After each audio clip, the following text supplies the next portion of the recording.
The cafe smelled like rain and regret that morning. Outside, the storm clouds lingered, as if they too were unsure whether to leave or stay. Inside, at a corner table near the window, Emily Carter waited with trembling fingers wrapped around a lukewarm cup of coffee.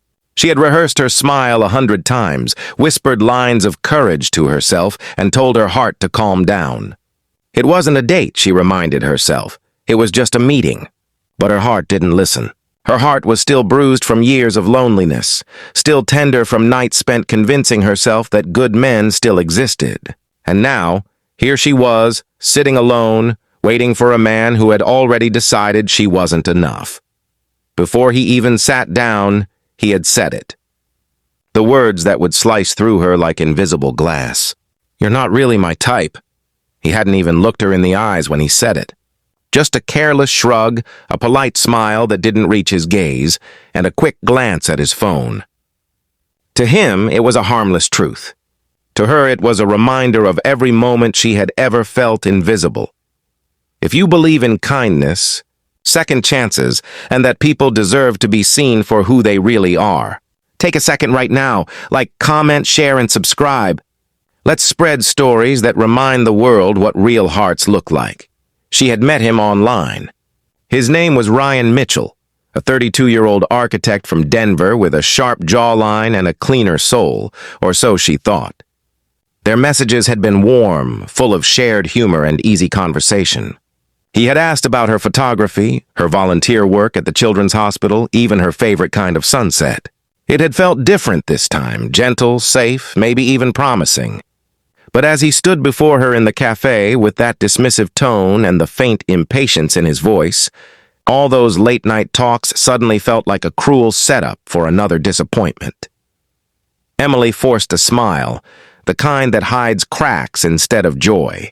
"That's okay," she said softly, her voice trembling. "You don't have to stay." But Ryan hesitated. Maybe it was guilt, or maybe something about the quiet sincerity in her eyes made him sit down anyway. "I'm already here," he said almost awkwardly, pulling out the chair. "Might as well have the coffee." What followed wasn't a conversation. It was a fragile exchange between two strangers pretending not to be hurt by the moment. She tried to ask him about his work, his interests, his dreams, but his answers were clipped, polite, detached. When the coffee arrived, he barely looked up from his cup, and when it ended, he left with a small, apologetic smile and words she'd heard too many times before. "You seem nice, Emily. I hope you find what you're looking for." She watched him leave, feeling the emptiness rise like a tide. Maybe she was too soft, too plain, too much heart and not enough spark. Maybe she wasn't anyone's type. On her drive home, the rain began again, tapping against her windshield like tiny reminders of all the times she'd tried and failed. That night, she deleted the dating app and promised herself she was done trying to be enough for people who never saw her in the first place. Days turned into weeks. The world went on spinning while Emily buried herself in her photography and her quiet routines.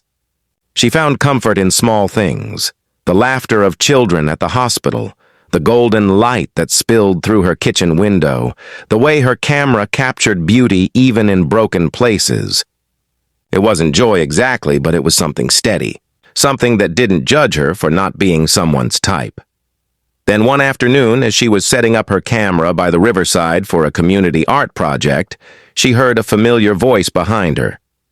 "You take photos here often?" It was Ryan. She froze. The same Ryan who had dismissed her weeks ago stood before her now, wearing jeans splattered with mud and a genuine, uncertain smile. He explained that his firm had taken on a restoration project nearby, and he'd been visiting the site. He looked different this time.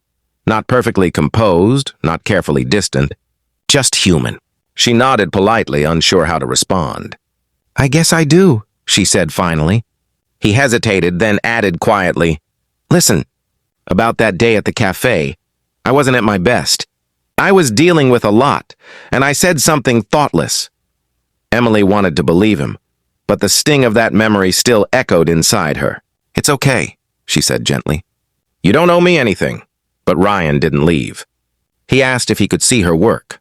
She almost said no, but something about his tone, earnest, almost regretful, made her pause. So she showed him a few of her photographs. Children smiling through illness, rain falling on forgotten streets, strangers caught in moments of unguarded truth. He looked at them in silence, his eyes softening. "These are incredible," he murmured. "You see people differently, don't you?" She shrugged, a small, sad smile tugging at her lips. "Maybe because I know what it feels like to be unseen." That line hung in the air like a confession neither of them expected. Over the next few weeks, their paths kept crossing, at the riverside, at the local bakery, once even at the library where Emily volunteered. Slowly, the walls between them began to crumble. Ryan started asking about her life, not out of politeness but genuine curiosity. He listened when she spoke. He remembered small details. He began to show up, not with grand gestures, but with quiet consistency. One evening, after helping her carry photography equipment back to her car, he finally said it. "You know, I think I said you weren't my type because I didn't even know what my type was." He laughed nervously, rubbing the back of his neck. "I'd been chasing perfection. Pictures, profiles, ideas of people. And then I met you. You didn't fit the checklist, Emily. You broke it." Her heart caught in her throat. She didn't say anything. She just watched him, waiting to see if he truly meant it. "You see the world in ways I forgot how to," he continued softly. "And I can't stop thinking about that." That night, under the soft hum of streetlights, something shifted between them. It wasn't dramatic or rushed, it was real. They began spending more time together, building something fragile but honest. Ryan learned to slow down, to listen. Emily learned to trust again.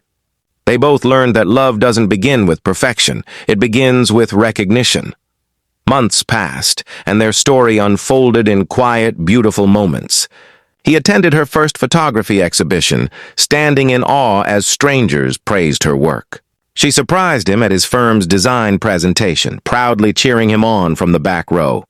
Slowly, piece by piece, they became a reflection of everything they once thought they couldn't have. But life, as it often does, tested them.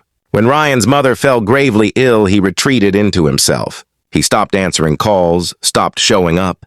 Emily, terrified of losing him again, left notes at his door, small reminders that he wasn't alone. One evening, weeks later, he finally called her. His voice was raw. "I didn't want you to see me like this," he said. "I didn't want to drag you into my pain." Her reply was quiet but firm. "You once said I see people differently, Ryan, but that only works if you let me see all of you, the broken parts too." That was the night he realized love wasn't about appearances or first impressions. It was about choosing someone even when they're not their best. It was about the courage to stay. When his mother passed, Emily was there, silent, steady, holding his hand through every tear. She didn't try to fix the pain.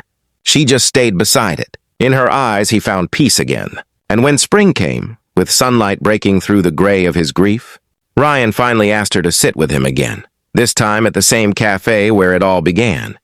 As they sat by the window, rain drizzling softly outside, he reached across the table and took her hand. "You know," he said, his voice thick with emotion, "the first time I saw you, I thought you weren't my type. But I was wrong. You're not my type, Emily. You're my heart." Tears welled in her eyes as she smiled, the moment feeling like a quiet redemption of every heartbreak she'd ever known. Sometimes love doesn't enter your life with fireworks. Sometimes it begins with an apology, a second chance, and the simple act of seeing someone for who they truly are. So if this story touched your heart, if you believe that love deserves forgiveness and people deserve to be seen beyond first impressions, please like this video, share it with someone who needs hope, and subscribe for more stories that remind us of what really matters. Before we end, I have one special request. Comment below. Tell us if you believe in second chances, and whether you've ever experienced a moment where love surprised you after all the pain. Because maybe, just maybe, someone reading your comment will find the courage to believe again.